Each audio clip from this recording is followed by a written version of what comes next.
Hey everyone! If you just signed up for an Apex Tradovate evaluation, you might be wondering how to actually see your funded account inside the platform. Today, I'm showing you the exact steps to link them up so you can start trading immediately. Let's get your dashboard ready. Step 1.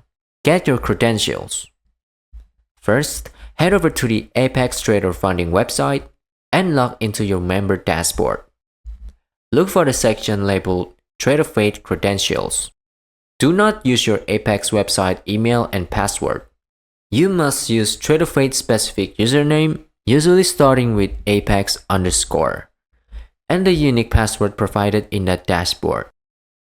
Step 2. Log into Tradovate. Now, go to trader.tradovate.com. Enter the Apex provided username and password. When prompted to choose your environment, always select Simulation for evaluation accounts. If you try to log into the live environment with an evaluation account, you'll likely get a login error. Step 3. Accept data agreements.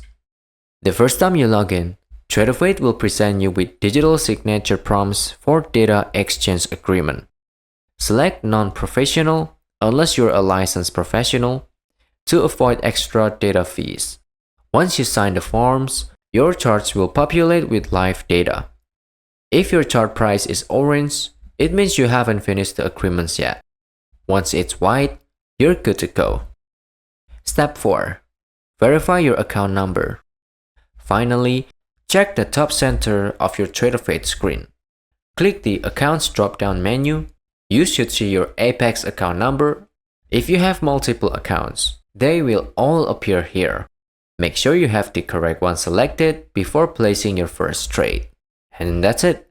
You're all set to hit the markets. I hope this helped you out and I'll see you in the next one.